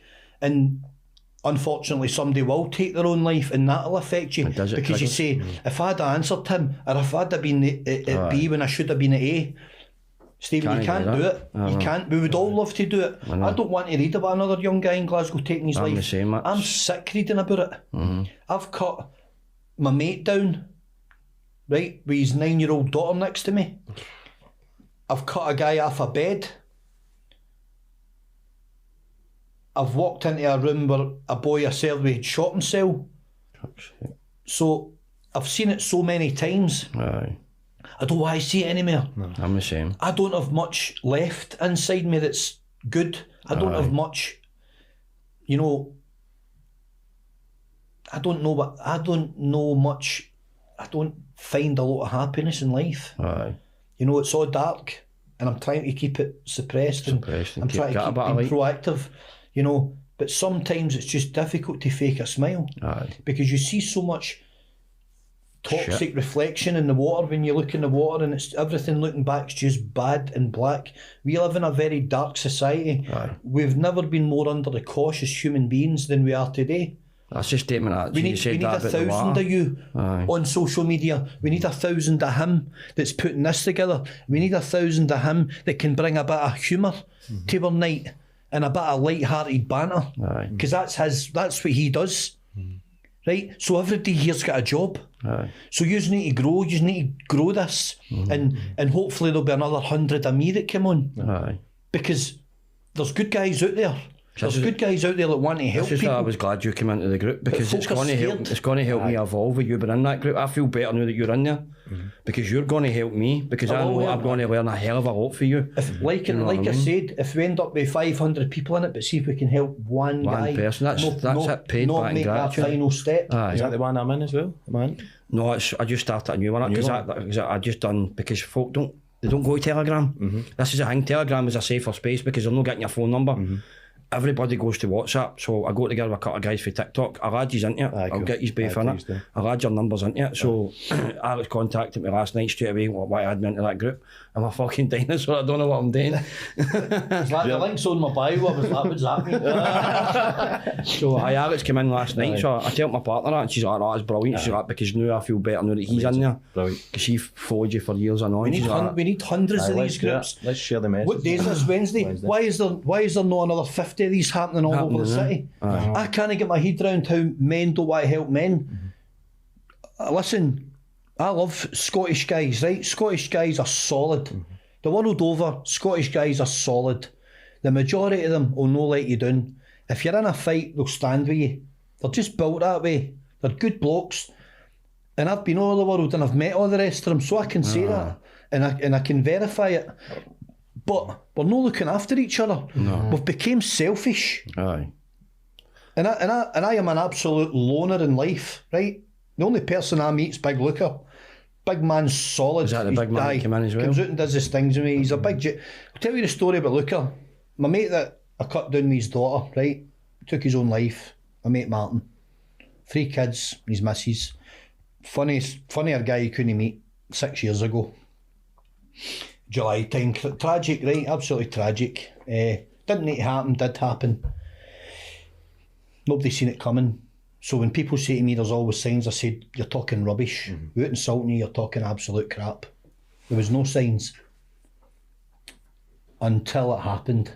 And then you can put the jigsaw together. Anyway, for years he was saying to me, you need to meet Big Luca. You and the big man, you and the big man will go in my house on fire. And all I heard about was Big Luca, right? And I'd like to sound a Big Luca. He sounded like my kind of guy, you know. Anyway, me and Luca met Cairnie Martin's funeral, Cairnie Martin's coffin. That's how we met. That was the first time we came together. Cairnie were mutual mates' coffin. And we've been great friends ever since, you know. And the big man's into the cold dipping, he's in the Polar Bear Club. He just bet the British record for exposure. He's got a big beard. He's a Beria guy. 60 resets or something. He's a madman. Did 2.5 hours going underneath the ice and all that. He's an absolute bear, right? He's a unit. He's up in Glencoe all the time. He's just a cracking big guy. We don't see each other a lot, right? But when we do see each other, it's quality. There's nothing, there's no agenda with this guy. He's just legit. Right? Him and his missus, they've got their kids, they live their own way. They homeschool, they're very private. Brilliant, they're just macking at people. And the big guy's, he's the salt of the earth. I love him to bits. And I've got my other big mate, Big Dale. He's got a YouTube channel, Beyond the Imaginary Curve. It's all about the flat earth and stuff. Big Dale, I've known Big Dale 35 years. Derek, your ears just perked up here. If you don't know the big man, I can introduce you. This is a real guy, by this man's a unit. Let's do it. Big Dale's the salt of the earth, he really is. In fact, he sent me a lovely message this morning saying that we need to get a tie-in. I took a look at him, meet him a couple of weeks ago. We had a great afternoon. And me and Big Dale were pals when we were boys, you know, 12, 11. He was in Neilston, then he went to Paisley, so I didn't see him a lot. All these years later, it's came full circle. And he's just one of the guys you could just sit and listen to. Doesn't he suffer fools? Yeah. calls a spade, and if he doesn't like you, believe me, he'll let you know, because he's a barrier guy, you know. You wouldn't want to get him upset, but he's a funny big character. Big Luca loves him. He thinks he's brilliant. So that's the kind of circle, you know. I don't really hear from them. I hear from a lot of strangers, and I don't mind that in the slightest. I'm always happy to engage. I try and respond to everybody. I've got my YouTube channel, AC, coming back to life. I need to get busy on it again. It's got about 7,000 people in it. I've had some incredible friendships formed through it. Just online friendships with guys and women all over the UK. Great feedback. And I know a lot of people on the YouTube fraternity. I've got pals in far away as London, Big Matt Legg, Danny Christie and Carlisle. I know people all over the UK. And so I do a lot of my friendships are mostly based online. Which is kind of weird, because I was always a pub guy, interfacing with folk. Interaction. And it's just, as I say, life changes. But, you know, these podcasts, I've done quite a few of them. I've always tried to make them ever so slightly different, keep them interesting. Tonight, my whole thing, all I wanted to do was talk about dangers to children, right? We've actually not even gone into it. We've talked about everything else. Still time to go. Which I kind of thought, do you know, we'll just go with the flow. Maybe go up to 10 minutes. And 5 minutes, let's go. Right, I'll finish on something on what my passion is, right, which is the exploitation of children, the fight against it. I'm going to give a mention to somebody, right? A young girl who was murdered, 2010. Rotherham, Laura Wilson, you can Google it. Her boyfriend brutally murdered her, stabbed her all over her body and her head, threw her in a river while she was still alive. The reason I mention her is because I'm going to ask you to share a video I done back in March on the history of grooming gangs in the UK. And it got about 10 or 11,000 views on our page, but if anybody can get any more views to it, people need to be educated.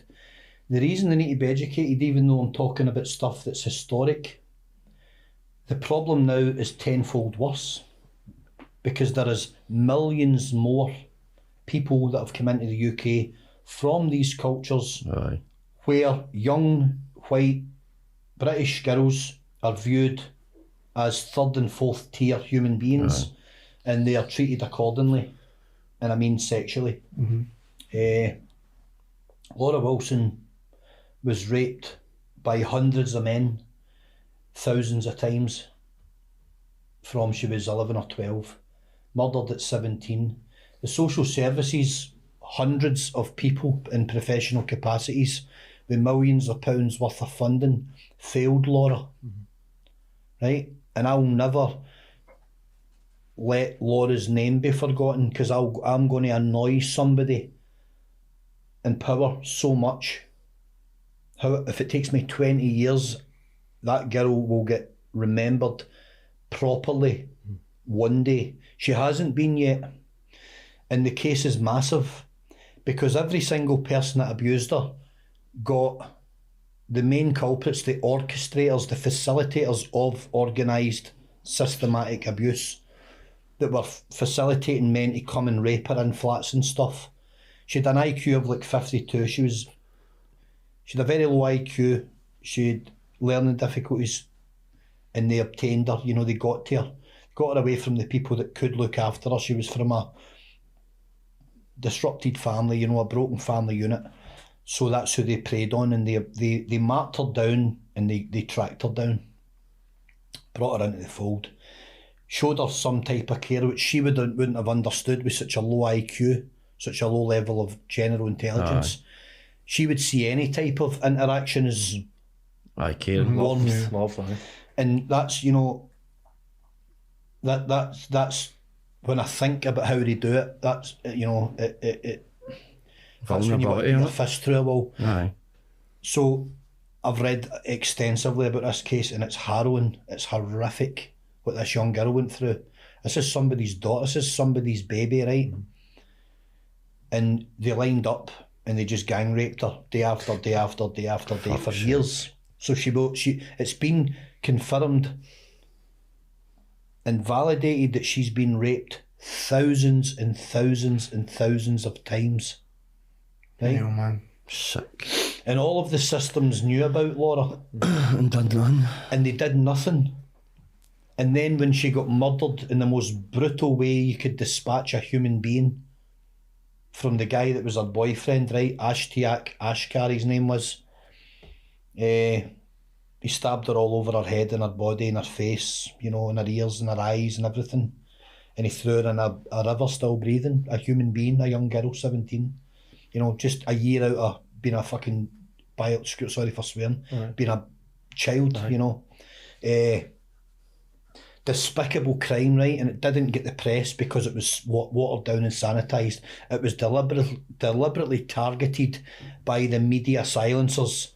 We don't want that in the mainstream press.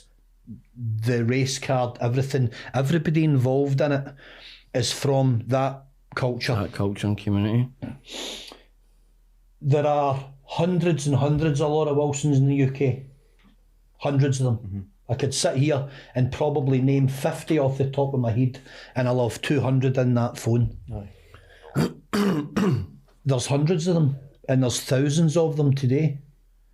Coming in daily. Why are British men of any colour, creed, British-born men, not completely outraged to the point of madness, and they're not taking these gangs to task themselves in their own communities? Baroness Warzi, the highest ranking Muslim politician ever in the UK, demanded the men in these communities in Rotherham, Rochdale, Telford identify and deal with these rape gangs. She demanded that they deal with them. Aye. I'm still not. But the British justice system done nothing, and I'll tell. Why am I telling you about Laura? Because Laura needs to be remembered. Aye. Because the imminent danger to your daughters now, people Could be the same. that's listening, is exactly the same and worse than it's ever been. And if you think I'm lying, drop me an email or drop me a message, and I'll send you 200 cases that's similar, that will give you nightmares if you're a mother, and if your daughter's ever got to walk home from a bus stop at night, anywhere in England or in Scotland in certain postcodes. And no one alive will tell me that I'm wrong, because the National Crime Agency is Britain's FBI, and all my statistics come from their databases. So you telling me That's lies. that they're lying? So I'll be shot as the messenger. And when I wrote this document that I read out, it takes about 50 minutes. I wrote it on the history of grooming gangs, and I just narrate my way through it. I just read it off. It's an interesting listen, and then you might understand why I'm in this. Because I don't watch television, so my brain's not polluted with crap. I don't have a time scale where EastEnders and then I go to the next thing. I've never seen Game of Thrones. I've heard it, but I don't know what it is. I know it's about vampires, but I don't know what it's about. I don't watch stuff like that because it takes up too much time, and I don't have enough time as it is. I've lived a great life, right? I've had a great life. I've a very interesting life, crazy life. But now all I want to do is the serious stuff. So I'm not really the type of guy that you might go out for a laugh with. All right? I can be funny, but not too often. I'm into the serious stuff. I'm into the deadly serious stuff, and I want to make a difference. If anything happens to me, I'm fine with that as well. And as I said the other night, and I don't take that lightly. I've got kids and my father I need to provide. My point being, one day they'll know why I was doing this. No understand. And I'm not in it for anything else. I don't ever want an award. I don't ever want to be up on a stage getting people clapping for me. I'm not interested. I've been invited to places and I've declined every invite I've ever had. I've had newspapers contact me and I've declined all of them. I'm not interested in any of that. I'm interested in speaking to real people that might make a difference. This is a major problem in the UK. Unfortunately, children, and in particular with the gangs, young women, are targeted on a massive scale. And there are very few safe postcodes in the UK. There are more dangerous than there are safe. That's how the balance has been tipped. And the Laura Wilsons of the world, get a little bit of media for a week and then they're forgotten about. Yeah. Now, the men that orchestrated it, I'll finish by saying this, the 7 ringleaders were all given deportation orders. Protected. It took 7 years to exercise those orders, right? And it cost over £10 million because they all got legal aid. And do you know where they lived during that 7-year period? Next to where that. In the town where they brutalised and ended Laura's life. Just shows you the And scale that's of what they the do. corruption. Because they run the communities, they're in the positions of powers, they're MPs, they own all the businesses, so they dictate the traffic in those communities. They control the ebb and the flow. They also control the teenage population in these communities. Yeah. And they monetise all the young vulnerable women that come from broken families from a very, very young age. And it starts with something as simple as free kebabs, free wraps, free chips, Friday night, free can of juice. Before you know it, they're in the back shop. And then the innuendos have turned sexual. Yeah. That's the beginning of the process of grooming, which we've spoke about. And that's why teams like us exist, because we're not experts. Although I consider myself that I'm probably as good as anybody at doing it and sussing it out. But what I like about you is you always reiterate this, you're learning every day. You don't Every class day. yourself as an expert. You're learning Every day you constantly, learn. every day evolving and growing. It does evolve, the chats evolve, they get better all the time. That's what I mean. They So get more evasive as well. so you're evolving where? You're not saying you know But everything. a time again, by the That's way. cool. Just to put I heard. So I'm grateful for the opportunity to speak. It's been a blast. I've enjoyed it. It is a serious subject. We had a bit of fun as well with the putting the world to right stuff, which is you've got to lighten the mood. It can't all be dark and sinister. Right. Unfortunately, I exist in a very dark and sinister environment. I want people to support us. Not so much for me. I don't need applause. For the kids. Support my team. Yeah. My team work hard round the clock. I've got decoys that are putting in 16, 17 hours a day, sitting on phones to trap bad men that are targeting all of your children when you sit and watching the telly and you don't know it because you think they're what's safe going in on. their bedrooms. We'll certainly be helping, or we'll be promoting your page and your team as much as we Same, can. mate. I'll be doing the same. Just make sure people are aware, and every so often, every couple of months on any of your platforms, Share. TikTok, throw a wee thing out. Yeah. Throw a wee warning. You're not a team. You don't need to know anything about what Yeah. we do. Just throw a wee thing out. By the way, folks, make sure you check your kids' devices though. What did he say there? Oh, I'm going to go and do that. And it might take hearing it for you because they're sick of hearing it for me. That's all he goes on about. Never take it for granted that your children are safe in any environment, even in their own bedroom. I hate to say it. And I always try and risk in finish their own bedroom. on something a bit light-hearted, but the reality is I'm in this up to my neck. Yeah. This is my life. I live and breathe this. Regardless of how I feel, day to day, things need to be answered. I can't put that off Aye. because I don't know what's coming next. The window of opportunity with Scott Barr was 3 hours. For the Highlands to Ayrshire, and we got him. And it was absolute intuition. We never had an address. We never had anything. We had a partial image of him from a TikTok account. Yeah. And we had 2 wrong images of him because he was catfishing, using his mate's photographs. So I'm quite glad that I'm a fox. I've got that fox mentality. But Not- I not say how to it outwit last week. We need people like you, Alex. I admire everything you do. I really do. I stand Same. by it. 100%. I mean, if we could sit here and talk all night. We really could. Especially me having kids and all that 2 myself. parts to this, and I'm grateful for it. And I know it was that's a bit it. muddled, right? But No, but you've that's what it is. probably realised by now I'm a bit muddled anyway. I'm a bit of a not at all. muddled brain. You But, could you do know, another 10 of these. it's 100 mile an hour. but before we do wrap it, big shout out Platinum Paving. Yeah, thank you, Superb Platinum again. Paving, But for that. Aye, thanks, partner. Massive shout out to Paul at Green Room. Making Cheers, us so Paul. happy. Cheers, Paul. Absolute Thank you very much. legend. Alex, this has been fantastic, big man. Yeah, thanks very much. Genuinely admire everything you do, and thank you so much Same. for coming on and Keep sharing. spreading your message, guys, and make sure that if there's guys out there struggling, tell them to go to GPs and demand that they have their bloods Full tested. spectrum blood. Yep. Tell them to demand it. They're entitled to it, and they're entitled to good health. If you're a decent guy, you deserve to have good health and a good frame of mind. That's not a lot to ask in life. Right, So look after yourselves. take and that thank you. message and take it serious. That is an alien fish with Alex Cairney.